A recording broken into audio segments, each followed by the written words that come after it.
Bom dia, meus irmãos. Graças ao Senhor. Essa é uma cidade que me faz muito bem por essa gloriosa comunhão. Tenho um carinho, um amor muito grande por vocês. Louvo a Deus por essa igreja, por esses anciãos que o Senhor colocou aqui como cajados e varas de Deus para conduzir esta assembleia com tanto ensinamento. E quando eu estive na sexta-feira com os jovens, eu pude conversar um pouco ali com o Davi, vendo motivação do Senhor no coração deles, não a motivação deles no Senhor. A maneira como o Senhor está movendo a sua igreja aqui em Londrina. Em especial, eu me refiro aqui aos jovens, que o Senhor tem colocado essa carga no Felipe, também no Davi, com as suas esposas. E eu tenho certeza que o Senhor está preparando esta igreja para grandes desafios dele na edificação da sua obra nesta cidade. O propósito do Senhor é que a sua igreja seja um oásis. Um oásis. Porque eu tenho a expectativa, e isso se confirma sobre muitos aspectos. Conversando com alguns irmãos que, por conta de viver esse evangelho, de viver uma mensagem genuína, muitos têm visto várias pessoas deixarem a comunidade. Por quê? Porque eles querem um evangelho que não tenha cruz, um evangelho que não tenha trono. Porque quando a gente fala assim, um evangelho que não tenha cruz, como vimos ontem, você não separa a cruz do trono. Você não separa a morte de Cristo da sua glória. A morte de Cristo e a sua glória estão unidas no trono e na cruz. E por querer um evangelho de performance, de dopamina, onde você edifica a alma, onde você edifica mente, vontade, emoções, segundo o padrão do mundo e não segundo o padrão celestial. Porque a nossa edificação, ela começa em primeiro lugar no nosso espírito, que é a faculdade mais elevada do nosso ser. Aí você tem ali a intuição, que recebe a voz de Deus, e a comunhão, onde você tem a habitação de Deus. Então, você tem a consciência, que é a faculdade mais elevada, onde Deus se manifesta, onde Deus se revela, através da sua voz da intuição, através da sua habitação na comunhão, que são as três faculdades: comunhão, consciência, intuição, as faculdades do Espírito. É aqui que começa, é aqui que se edifica a igreja. Mas muitos não querem isso.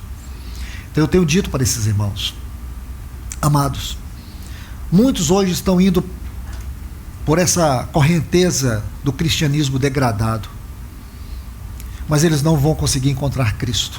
E há muitas pessoas sinceras que são levadas por essa onda, mas um dia as pessoas vão sentir as suas almas definhando, e elas vão procurar oásis.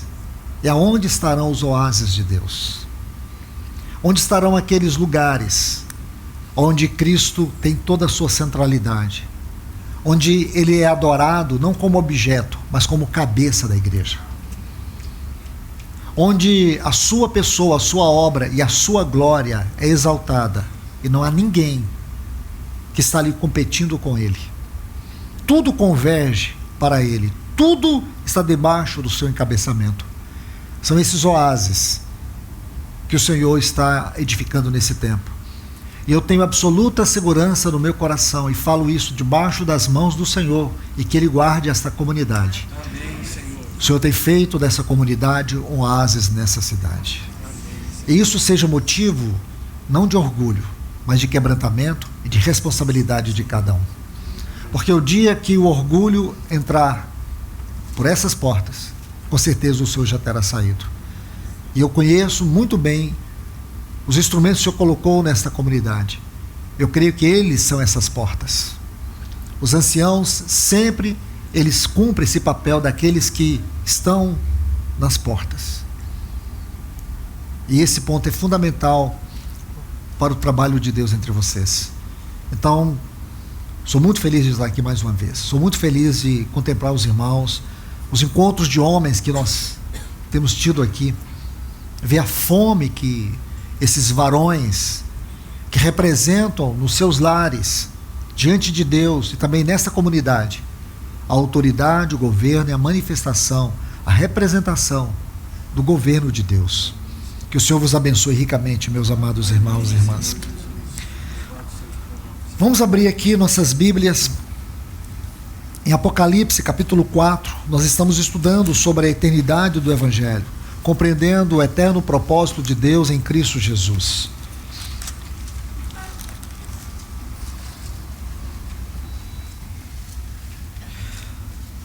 Vamos ler o capítulo 4, o versículo 2.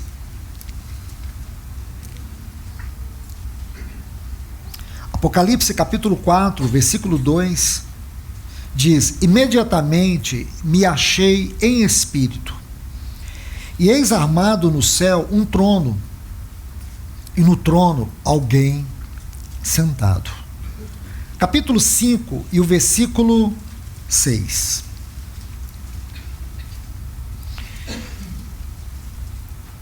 Então vi, no meio do trono e dos 4 seres viventes, e entre os anciãos, de pé, um cordeiro como tendo sido morto. Ele tinha 7 chifres. Essas linguagens, irmãos e irmãs, são linguagens figurativas. Então, Apocalipse carrega essas linguagens simbólicas, metafóricas, e a gente precisa entender que chifres na Bíblia sempre fala de governo e de autoridade. O número 7 é o número que define a perfeita criação de Deus, a harmonia perfeita. Então sempre esse número está relacionado com perfeição. Então diz, e ele tinha 7 chifres, bem como 7 olhos. Então você pensa, nossa, que imagem. Não é imagem, é linguagem. Então não confunda uma coisa com a outra. É linguagem, não imagem. E tem momentos que é imagem e não linguagem. Então você tem que saber quando é linguagem não imagem, quando é imagem não linguagem, tá certo? Mas como eu sei, é só ler o contexto. A primeira questão importante para você ler o livro de Apocalipse é ter bom senso. Não é ter conhecimento, é ter bom senso, certo? Então vamos lá. Que são os 7 Espíritos de Deus. 7 Espíritos de Deus, é só você ler Isaías capítulo 11, lá vai falar sobre 7 manifestações do Espírito de Deus, enviados por toda a terra. Agora, só mais um texto, e aqui eu quero pegar só uma frase, que está, por favor, no capítulo 14,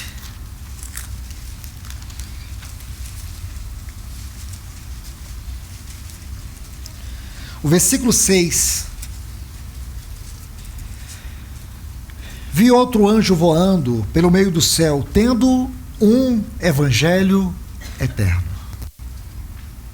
para pregar aos que se assentam sobre a terra, e a cada nação, tribo, língua e povo. Amém. Vamos orar.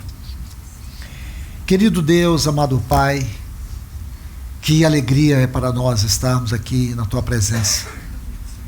Senhor, que tempo maravilhoso foi esse de adoração. Que Teu Espírito Santo, Ele tenha toda a preeminência nas nossas emoções, no nosso coração, no nosso sentimento, em atrair-nos para aquele que está sentado no trono da glória, aquele que é o vencedor, aquele que levou para o trono as marcas do Calvário. Ah, Senhor, nós somos tão gratos por nos permitir congregar em Teu nome nesta manhã. A Ti seja glória nesta reunião. Dá-nos agora, Senhor, espírito de sabedoria e de revelação na Tua palavra que será ministrada. Abra os Teus céus, jorre luz do Teu trono, Senhor, tanto nessa palavra como também no nosso coração, nos nossos ouvidos, para que nós sejamos habilitados não só a ouvir, mas a entender e a responder aquilo que o Senhor há de nos falar. Em nome de Jesus, amém. Pois bem, meus amados em Cristo, começamos ontem estudando esse assunto. É um assunto muito denso. E eu sei que é uma linguagem que nós precisamos nos conformar com ela, porque é uma linguagem celestial.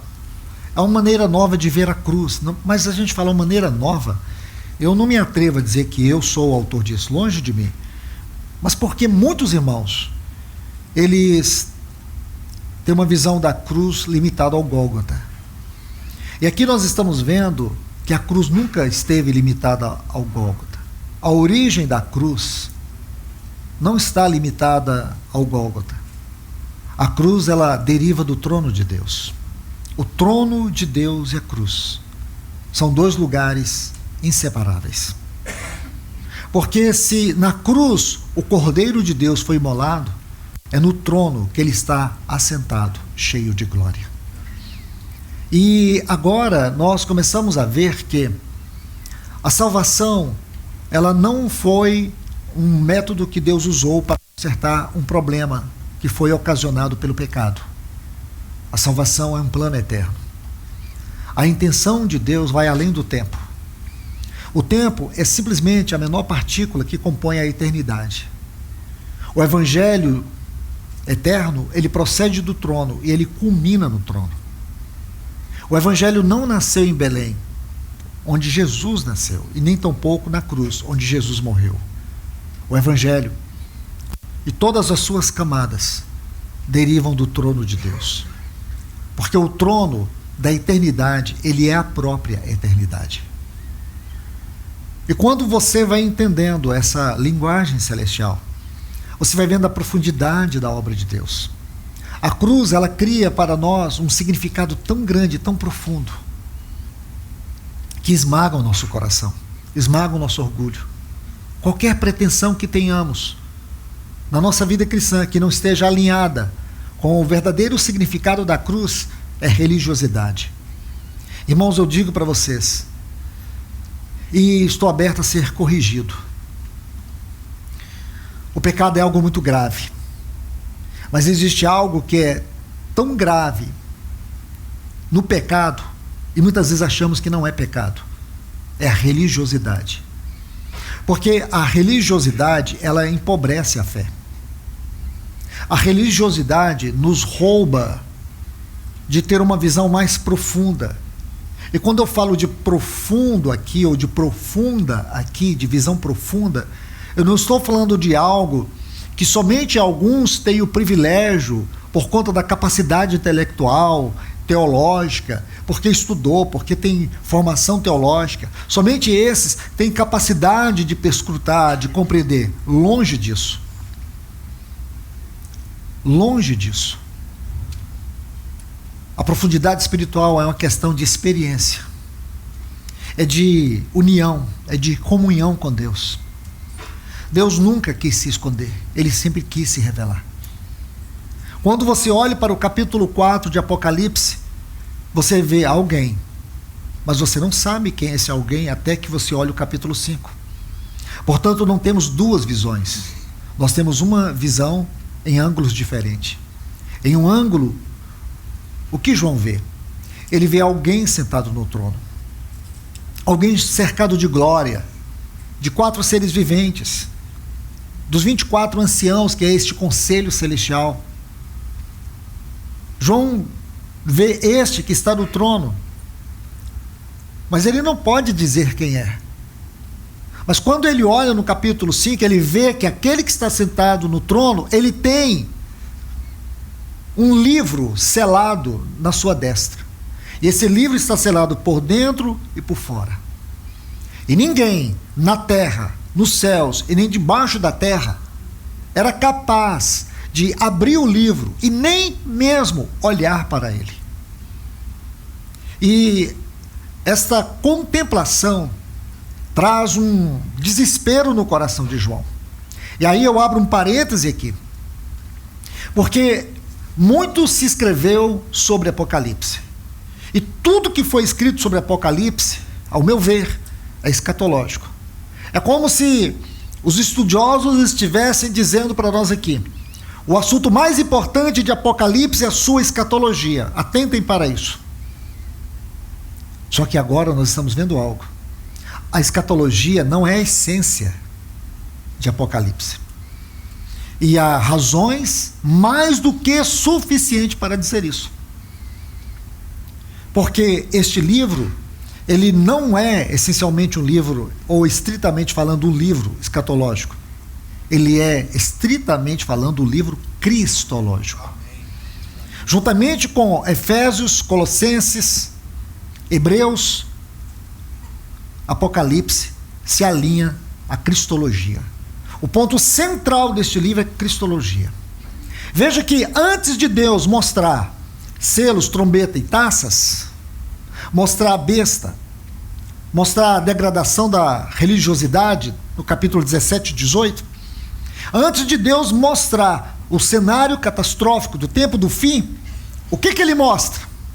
Ele mostra seu filho. Por que o capítulo 1 é uma apresentação de Cristo?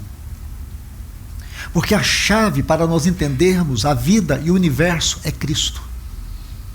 A chave para você discernir o futuro é Cristo. E por quê? Porque Ele é o eixo que sustenta todas as coisas. Isso nos traz segurança. Qual é o medo que eu tenho de alguém apertar um botão vermelho em algum lugar e explodir tudo? Eu não tenho nenhum. Eu não tenho nenhum. Qual é o medo que eu tenho que a Rússia, a China e outros países façam guerra contra a Europa e os Estados Unidos? Sabe qual é o medo que eu tenho? Nenhum. Porque o trono que governa o universo não está na China, nem na Rússia, nem nos Estados Unidos, nem no Oriente. O trono é onde o Cordeiro, aquele que foi ferido, está sentado. É Ele que comanda. E Ele se apresenta nesse livro, dizendo: eu sou o primeiro e o último. Eu sou aquele que estive morto e hoje estou vivo pelos séculos dos séculos.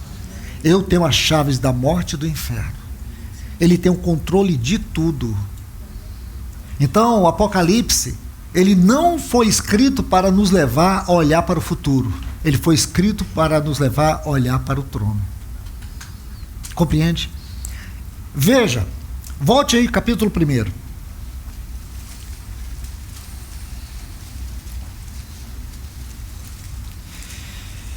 Apocalipse capítulo 1 diz assim: revelação de Jesus Cristo, que Deus lhe concedeu para manifestar aos seus servos as coisas que cedo devem acontecer, as quais ele, enviando-as por intermédio do seu anjo, a palavra que é mensageiro, significou ao seu servo João.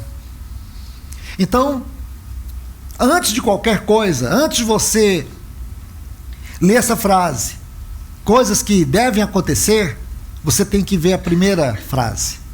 É uma revelação de Jesus. A primeira coisa que Deus nos mostra nesse livro não são juízos. Não são juízos. E qual é a segunda grande revelação deste livro? A mensagem às igrejas. Então, primeiro, Cristo. Depois, as igrejas. Depois, os selos. Depois, as trombetas. Depois, a sucessão de coisas. Então, a primeira coisa, ele vai falar à sua igreja. Primeiro, ele se apresenta para João. Depois, ele vai dizer que ele é aquele que passeia, que anda no meio dos seus candeeiros. E nós descobrimos aqui, no versículo 20 do capítulo 1, que esses candeeiros é uma figura da igreja em cada um dos 7 períodos da história.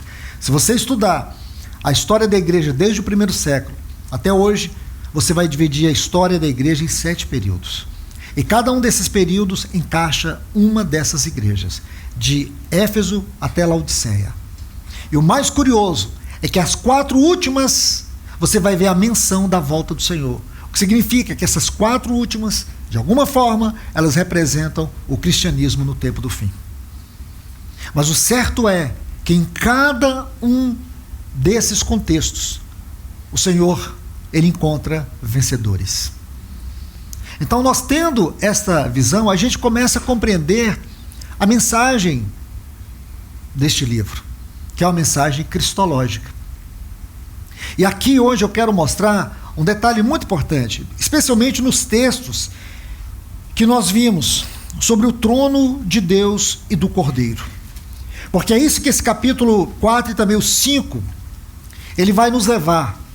Esses dois capítulos nos levam para o coração do cosmos, para o coração do universo, o trono de Deus. Então, antes das profecias de juízos, antes que essas profecias se desenrolem dentro do livro de Apocalipse, a Bíblia diz que João é arrebatado em espírito. Aí ele vê duas imagens, aqui nos capítulos 4 e 5. Na primeira imagem, o trono e alguém sentado. E na segunda imagem, ele vê o Cordeiro. Aqui, nessas duas imagens que vocês encontram aqui, elas revelam, primeiro, a essência eterna do Evangelho. E segundo, que esse Evangelho, ele é antes do tempo, ele sustenta o tempo e ele transcende o tempo. Então ele é antes. Antes, nós vimos ontem, o Cordeiro que foi morto, que seu sangue, como disse em 1 Pedro capítulo 1, a partir do versículo 18, o Cordeiro que foi morto, cujo sangue foi conhecido antes da fundação do mundo. Um texto que eu citei ontem, mas só citei, lá em Êxodo capítulo 12, quando diz que no 10º dia, o Cordeiro era separado, sem mácula, sem ruga, sem defeito. Ele era separado no 10º dia. E ele era guardado até o 14º dia. Só no 14º dia ele era imolado. Então você vê, escolhido, separado, guardado e sacrificado. Isso revela que antes de haver a cruz, já havia dentro do propósito eterno de Deus um cordeiro ferido. Esse foi o método de Deus para poder se transmitir a nós. Então nós temos a queda. Em Gênesis capítulo 3 nós temos a queda. E aí entra o reino da morte. O irmão Deverne Franck escreveu um livro, eu creio que essa comunidade leu, O Supremo Propósito. Então ele vai dizer que cada um desses itens compreende os capítulos desse supremo propósito. Então nós temos a queda, nós temos o reino da morte. Então a morte passou a todos os homens, porque todos pecaram. E todos pecaram e eles foram destituídos da glória de Deus. A morte passou a ter um reino sobre a terra. Aí nós temos a encarnação do Filho de Deus. E quando o nosso Senhor Jesus encarna, ele adquire para si algo que a eternidade não tinha, a humanidade. A humanidade e a eternidade eram coisas completamente distintas, mas ele assume a forma humana. Paulo escreve isso em Filipenses capítulo 2, a partir do versículo 5, quando ele diz: tende em vós o mesmo sentimento que houve em Cristo Jesus, que ele, sendo Deus, eternamente Deus com Deus, como diz João capítulo 1, o verbo de Deus, no princípio era o verbo. Esse princípio aqui de João 1, ele é antes do princípio de Gênesis 1. No princípio criou Deus os céus e a terra. Esse princípio de João é antes.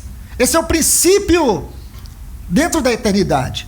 Esse é o princípio que não tem começo e nem fim. Agora, o princípio de Gênesis é a partícula dentro da eternidade, é o tempo. E esse verbo aqui, ele se fez carne. Então, o verbo era Deus, o verbo estava com Deus. Sem esse verbo, nada do que foi feito se fez. Porque ele é o Deus Criador. É o Deus o qual o Pai deu para ser a expressão do próprio Deus para nós. E vamos ver isso depois lendo dois textos em Colossenses. Colossenses 1,15 e Colossenses 2,9. Aquele que é a imagem de Deus é aquele no qual habita corporalmente toda a plenitude de Deus. Então veja isso. Ele encarnou. Ele habitou. Como diz Paulo aos Filipenses, ele não usurpou o fato de ser Deus. Antes ele se esvaziou, assumindo a forma de um servo, sendo obediente até a morte e morte de cruz. Aqui nós temos todo o cenário que envolve a encarnação, o Getsêmani, a crucificação, a sua morte, a sua ressurreição, sua ascensão e a sua glorificação. Então agora acontece algo, irmãos, porque a morte, ela passou a ter um poder sobre todos, um poder absoluto. Só que ele veio em carne. Ele veio em carne, em uma carne como a nossa. Só que ele venceu na carne o pecado. Ele venceu na carne o mundo. Agora ele entra num processo no qual Deus o Pai, não foi ninguém, não foi Pilatos, não foram os judeus, foi o próprio Pai que o entregou para vencer o último poder, porque ele já tinha vencido o pecado, já tinha vencido o mundo, agora ele teria que vencer a morte. Mas quem pode matar a morte? A morte só pode ser vencida pela vida. Mas todos os homens que defrontaram com a morte foram vencidos pela morte. Agora, quando ele defrontou com a morte, ele atravessou a morte, ele destronizou a morte. E quando ele fez isso, ele abriu o caminho da eternidade para mim e para você, que recebemos ele como nosso Senhor e Salvador. Sabe o que é a morte para nós agora? Um caminho de passagem. Nenhum de nós agora estamos sujeitos à escravidão da morte, porque a morte manteve em escravidão todos que ela matou. Mas o nosso Senhor Jesus, quando ele atravessou a morte, ele nos libertou da escravidão da morte. A morte será um caminho de passagem. Qualquer um de nós que passarmos pela morte, não seremos retidos por ela, porque do outro lado, aquelas mãos furadas estarão para nos receber para a sua glória. Amém? Então aqui, em Apocalipse, nós temos o trono e o cordeiro. Capítulo 4, o trono, capítulo 5, o cordeiro. O trono de Deus e do cordeiro. Amados irmãos, olha que coisa interessante. Veja se Apocalipse tem assuntos mais importantes do que esse. É só você fazer uma matemática pelo livro. A palavra trono, de Mateus até Judas, sabe quantas vezes ocorre? 10 vezes. No livro de Apocalipse, sabe quantas vezes ocorre a palavra trono? 47 vezes. Cordeiro, eu falei sobre isso ontem. Se você pega de Mateus até Judas, referências a Cristo, 4 vezes. No livro de Apocalipse, 30 vezes. Então nós podemos dizer assim, o livro de Apocalipse é a doutrina acerca do trono e do cordeiro. Nenhum outro livro no Novo Testamento trata de forma doutrinária sobre o trono e o cordeiro. E mais ainda, assim como eu disse ontem, o trono e a cruz são inseparáveis. O trono e o cordeiro e a cruz são inseparáveis. Então o assunto de Apocalipse é o trono, o cordeiro e sua cruz. Esse é o assunto de Apocalipse, o trono, o cordeiro e sua cruz. A ênfase na morte, porque morrestes, com teu sangue comprastes para Deus. Sempre há essa ênfase da morte, porque Apocalipse carrega uma mensagem muito forte e nos leva para essa mensagem. O trono tem as marcas do Calvário. Amados irmãos e irmãs, se nós hoje não temos uma visão clara do que é o trono de Deus, a salvação não é clara. Você tem dúvida, você tem incertezas, você vai sofrer insegurança, você vai viver debaixo de transtorno de ansiedade. Essa mensagem vai te libertar, vai te curar. Você não vai ficar com medo do que vai te acontecer. Você não vai dormir pensando, meu Deus, e se amanhã? Você vai tirar isso da sua mente, sabe por quê? Porque o trono governa. E mais ainda, existe algo que é extraordinariamente surpreendente. É que mesmo nesse corpo, com todas as fragilidades, nós podemos entrar no trono. Deixa eu dizer algo para você. Meus irmãos, Lembre-se que quando o Senhor Jesus está se apresentando para João, quando ele diz assim: eu sou primeiro, não tema, João, eu sou o primeiro e o último. Porque quando João está aqui, se você observar aqui, quando ele tem essa... Por favor, vem comigo aqui, no capítulo 1.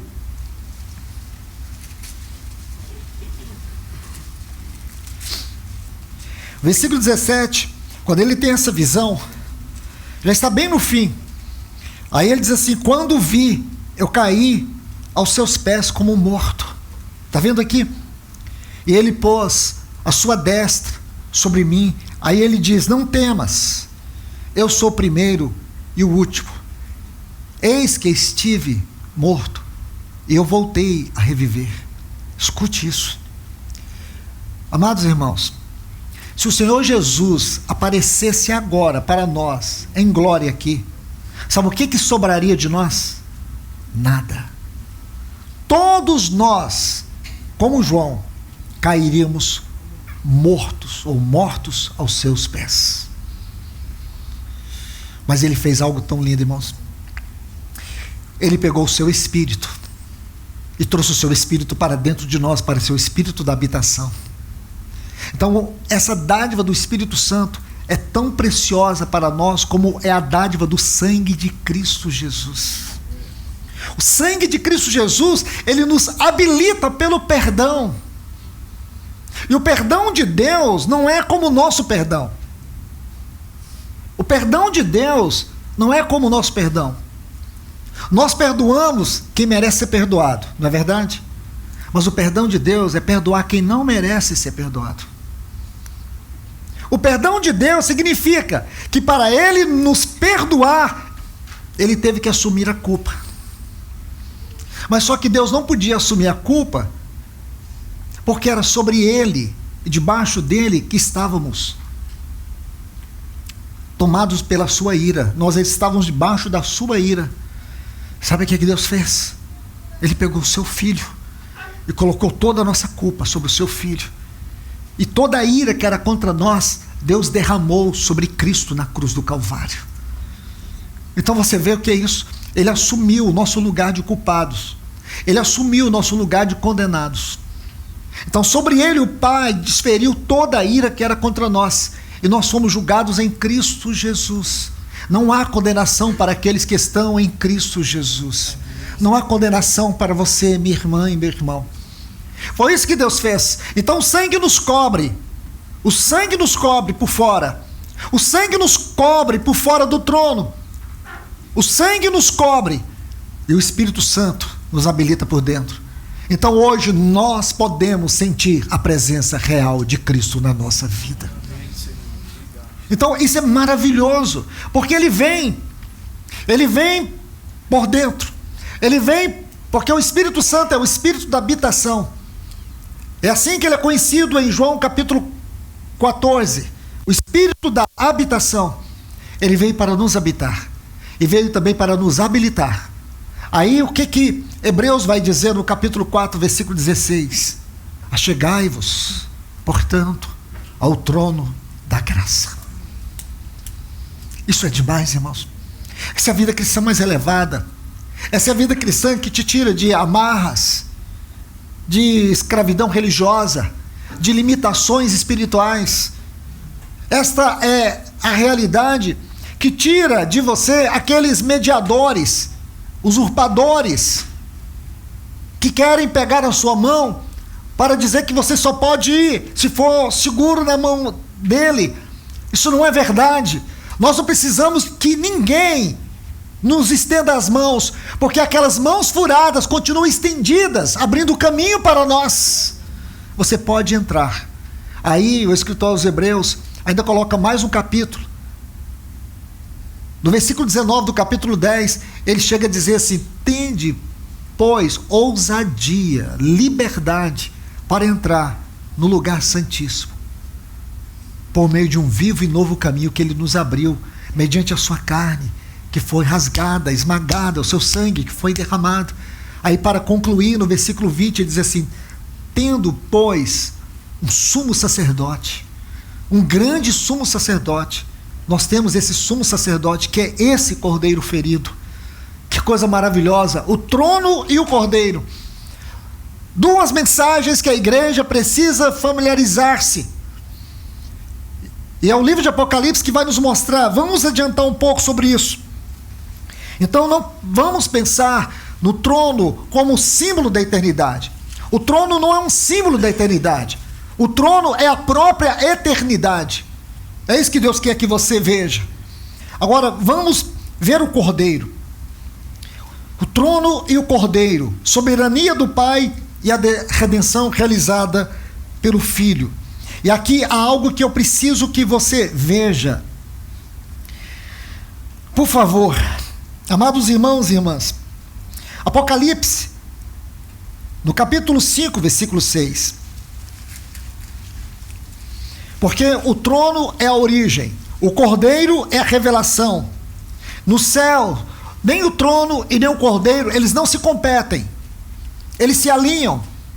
São dois polos da mesma visão. O cordeiro reina no trono. E o trono só pode ser interpretado à luz do cordeiro. Olhe bem, vamos voltar à leitura que já fizemos. Esse evangelho eterno que nasce na eternidade, é realizado no tempo, e ele culmina na eternidade. Vi no meio do trono. Veja que a linguagem é teologicamente precisa, no meio, no centro do trono. Linguagem que precisa, um cordeiro, como tendo sido morto. Agora, por favor, Apocalipse capítulo 22, versículos 3 e 4.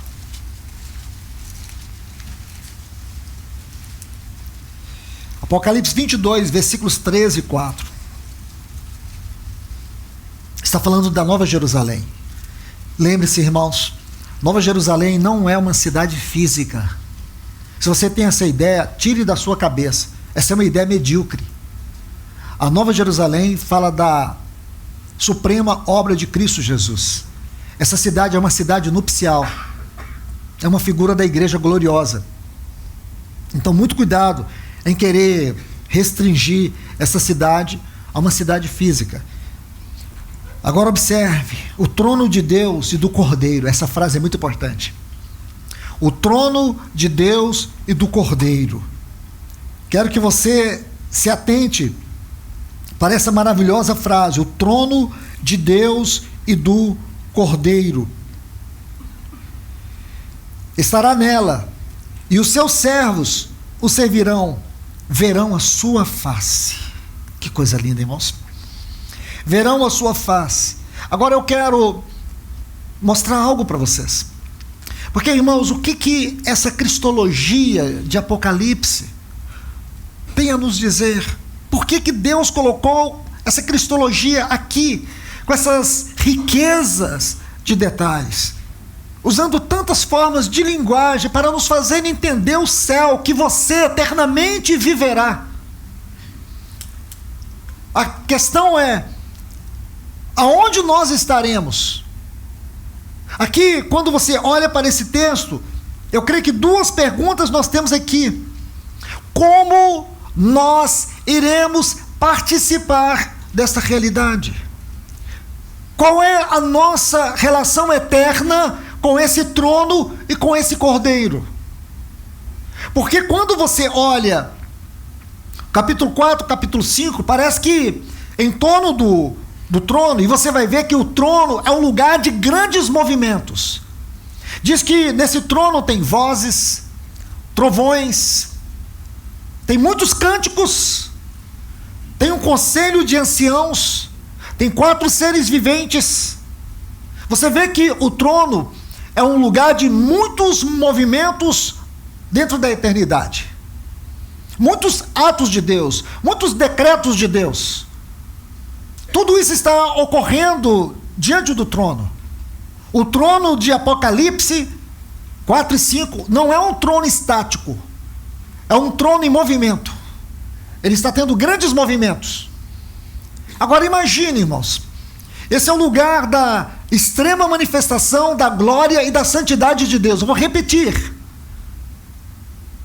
O trono é o lugar da extrema, é só força de linguagem, da extrema manifestação da santidade e da glória de Deus. O que isso tem a ver conosco? Qual é a nossa participação em tudo isso? Qual é o nosso lugar em tudo isso? Por favor, volte comigo aqui em Apocalipse, capítulo 7, versículo 9. Aqui está a resposta e a explicação. Qual é o nosso lugar na eternidade? Aqui, esse capítulo 7, versículo 9, eu coloco assim, irmãos, e me perdoe, mas só para vocês entenderem, esse versículo 9 do capítulo 7 é como se fosse um subcapítulo dentro do capítulo 5 de Apocalipse. É como se fosse um subcapítulo dentro da mesma visão dos capítulos 4 e 5 de Apocalipse. Está assim: depois destas coisas, vi grande multidão. É outra forma de dizer assim: depois dessas coisas, eu vi o Renan, eu vi o Luiz, eu vi o Maurício. É como se ele estivesse descrevendo cada um de nós, porque essa grande multidão, nós fazemos parte dela. Sabe qual é a grande beleza do livro de Apocalipse? Lá em Goiânia a gente tem um jornal que é muito conhecido, ele chama Popular, né? É que a última página, ou a última edição do Popular já foi escrita e nós já sabemos qual é ela. A igreja do Senhor Jesus foi arrebatada da terra. Essa vai ser a última capa.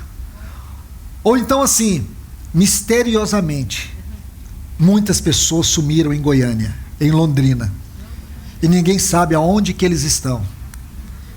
Muitas esposas estão procurando os seus esposos. Isso não vai ser aqui não, viu, irmãos?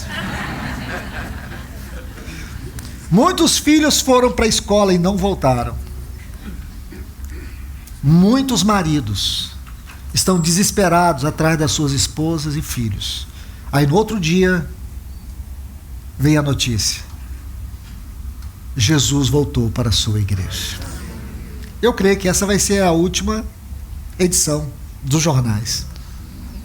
Aí depois não tem nada mais o que escrever, irmãos. Glórias a Deus. Glória a Deus. Veja bem, depois destas coisas vi grande multidão que ninguém podia enumerar. Aí mais à frente diz assim: em pé diante do trono. Deixe-me examinar aqui essa frase, diante do trono. Está vendo aí? Se você estudar essa frase no livro de Apocalipse, são 8 ocorrências. 8 vezes você vai ver Apocalipse assim: diante do trono, diante do trono.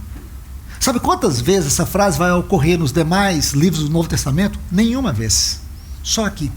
Ela é exclusiva desse livro, diante do trono. O que significa diante do trono? Para nós é uma vocação celestial.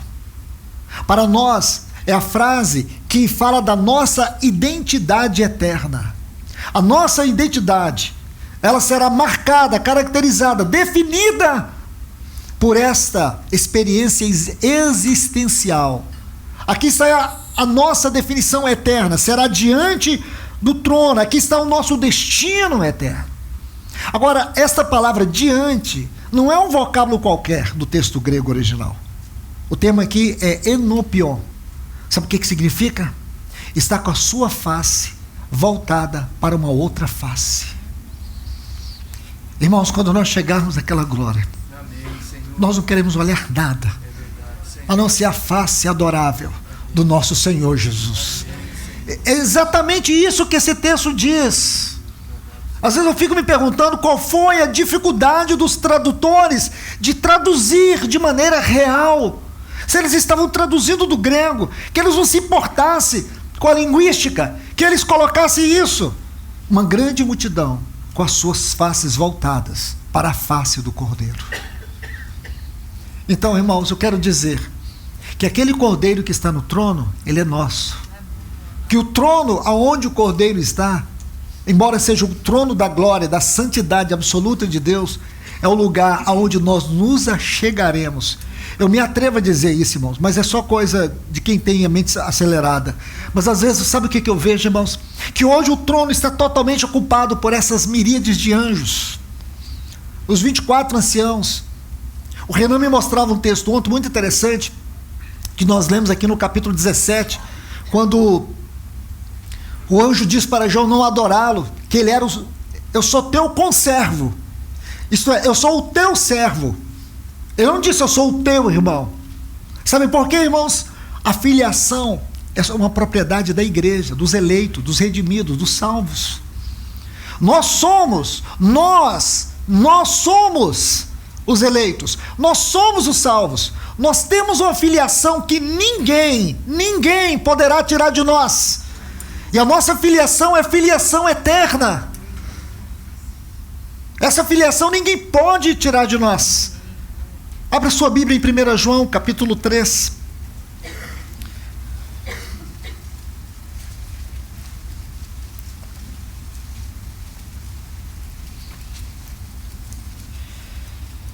Olha o versículo 2, vamos ler com calma, sem pressa. Diz assim: amados, se você, 1 João capítulo 3, versículo 2, se você olhar, cada palavra desse texto tem um profundo significado na teologia de João. Amados, agora somos filhos, ruiós, filhos maduros, ruiós, filhos de Deus. E ele está dizendo, embora ainda não se manifestou o que haveremos de ser. Você já se perguntou o que você será? Você já se perguntou o que você terá? Você já se perguntou como você viverá? Porque aqui Apocalipse vai te responder. Sabe como você será? Lá em 1 Coríntios capítulo 15, a partir do versículo 50, quando Paulo fala, no momento, no abrir e fechar de olhos, quando ele diz também isso, da mesma forma, em 1 Tessalonicenses capítulo 4, a partir do versículo 13 a 17, ele diz que nem todos dormiremos, mas seremos transformados. Será o último ato de Deus na nossa salvação, que será a salvação do nosso corpo. Esse corpo corruptível, suscetível à morte ou à mortalidade, ele será revestido da incorruptibilidade e da imortalidade. E nesse corpo eternamente será tragado qualquer possibilidade da morte, porque nós seremos transformados eternamente para termos um corpo de glória como o corpo do nosso Senhor Jesus. Isso vai acontecer com todos nós. Agora, muito mais, olha o que ele diz: ainda não se manifestou o que haveremos de ser. Sabemos que quando ele se manifestar, seremos, olha, irmãos, tem textos que a gente tem que tirar a sandália dos pés. Sabemos que nunca teremos a glória dele, nunca teremos a onipotência dele, nunca teremos os atributos incomunicáveis dele. Mas João ousa dizer assim: seremos semelhantes a ele.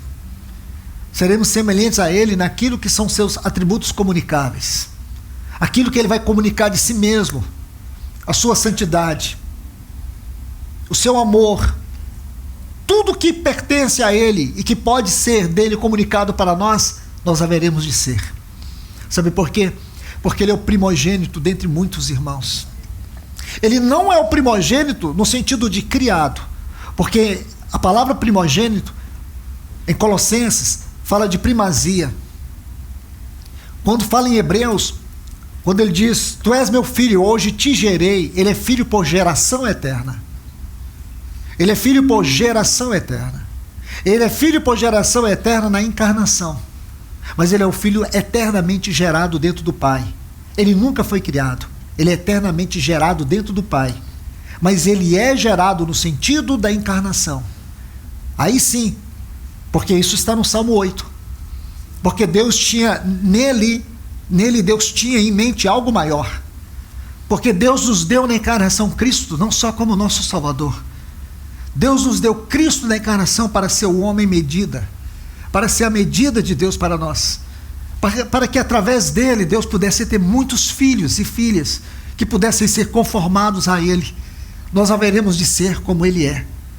para que um dia eu e você, nesse processo que estamos passando da salvação da nossa alma, no final da transformação do nosso corpo, entraremos na sua glória, entraremos na sua presença e chegaremos diante daquele trono.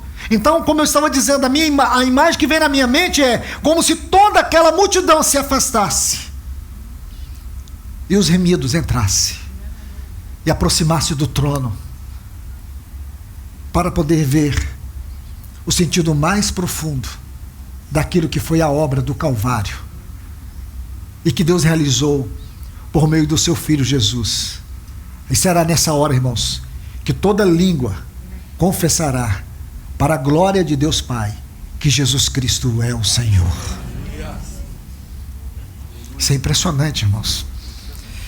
Isso é impressionante, porque Deus nunca quis se esconder. Deus nunca quis se esconder. Ele sempre quis se revelar. Ele nunca quis se ocultar. Ele quis se revelar.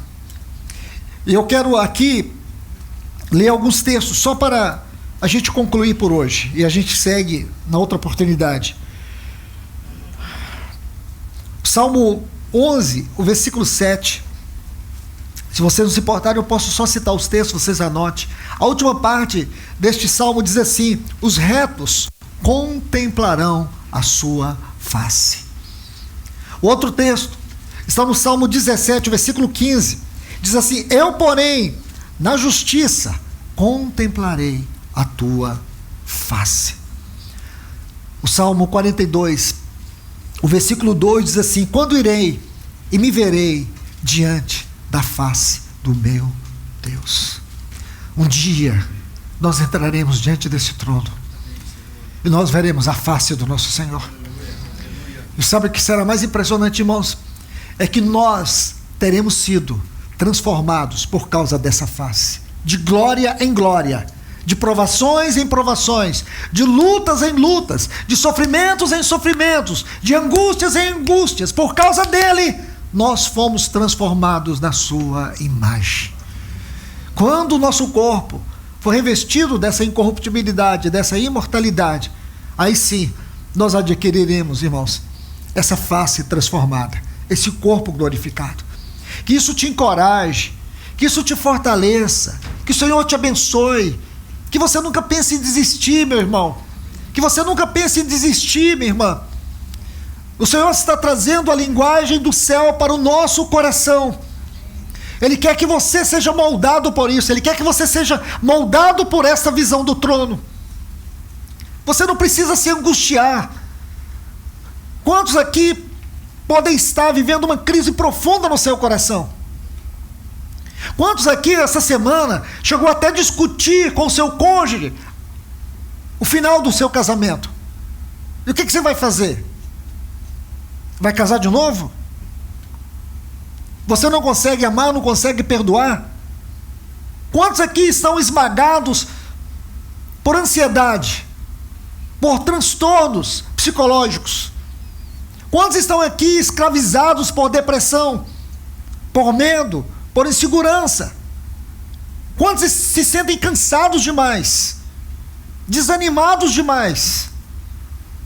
Nós não temos nenhum motivo para isso, irmãos. Porque esse livro, lembre-se, eu disse que ele foi escrito para redirecionar a visão da igreja. Da mesma forma, hoje, o Senhor quer redirecionar a sua visão celestial. Você está olhando para o foco errado. Você está olhando na direção errada. O que essa mensagem busca alcançar em você é atrair a sua visão para o trono. O trono, que é o governo, que é o eixo que governa a história e a eternidade. Um dia, toda essa história vai acabar, mas o trono vai permanecer. Um dia Deus fará um novo céu e uma nova terra, mas não vai ter um outro trono, porque o trono é soberano. E é para esse trono, por causa daquela cruz, que nós fomos atraídos. É por causa desse trono. Nós estamos vendo a nossa redenção sendo interpretada à luz do trono. Então, qual é o nosso temor? O seu temor deveria ser em ofender a Deus, em entristecer o Espírito, em se consertar com Deus. O seu problema não é conjugal, o seu problema não é psicológico, o seu problema é espiritual. Você não está tendo um problema sério com o seu cônjuge, você está tendo um problema sério com o seu Deus. O seu problema não está dentro da sua casa, o seu problema está diante do trono. Porque se você conseguir tocar isso, tudo aqui vai mudar. Tudo aqui vai mudar. Porque esse coração, como disse Blaise Pascal, tem razões que até a própria razão desconhece. Ele é extremamente corrupto, perverso. Então nós não temos que ser governados por sentimentos. Nós temos que ser governados por uma visão celestial. Nós temos que ser governados pelo peso da eternidade. Escute, olha a história desses apóstolos.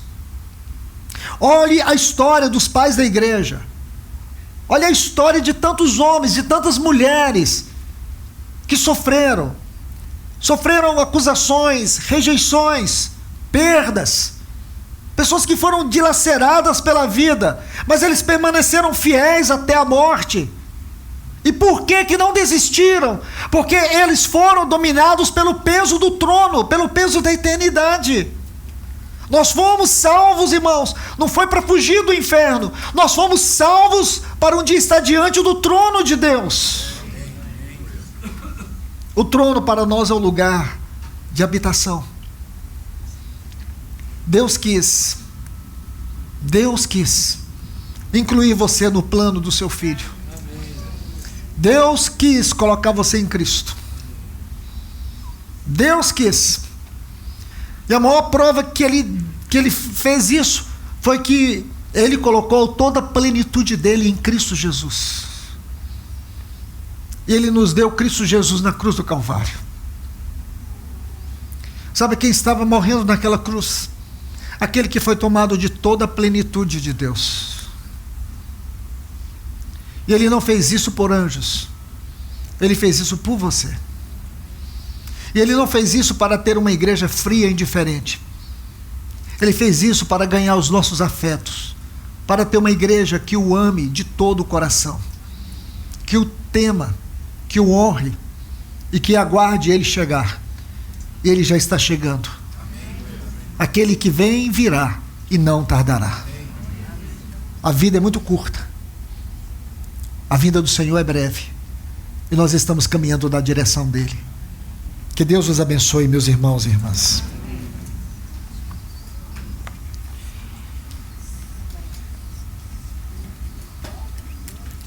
Senhor, nós te glorificamos, nós te adoramos. Obrigado por tua infinita bondade e misericórdia para conosco, Senhor. Senhor, que esta manhã o Senhor venha se revelar de maneira distinta e especial a cada coração que está aqui.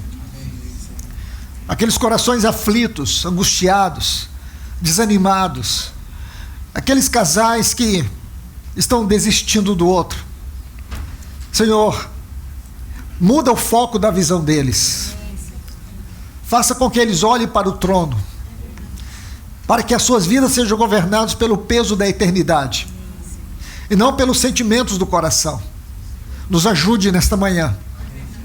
Senhor, que a tua palavra seja um instrumento de cura, de restauração e de renovo para cada um de nós nesse dia. Abençoa a tua igreja aqui, Senhor. Nós clamamos o Senhor. De maneira particular, abra por meio dessa palavra uma parte dos teus céus no nosso coração. Faz-nos ver, Senhor, aquilo que seremos, aquilo que viveremos, para que nós não venhamos nos prender aos sofrimentos dessa vida, às angústias do nosso coração. Senhor, que o nosso coração se transborde pelo gozo da alegria do Senhor, da alegria daquele que venceu, da alegria daquele que foi ungido com óleo de alegria, e que hoje ele possa trazer alegria aqui para muitos corações angustiados e aflitos. Abençoe o teu povo neste lugar. Senhor, que seja uma manhã marcante para cada um de nós aqui, em especial para aqueles angustiados, para aqueles que se sentem feridos, profundamente desanimados. Revela-te a eles. É o que te peço em nome de Jesus. Amém.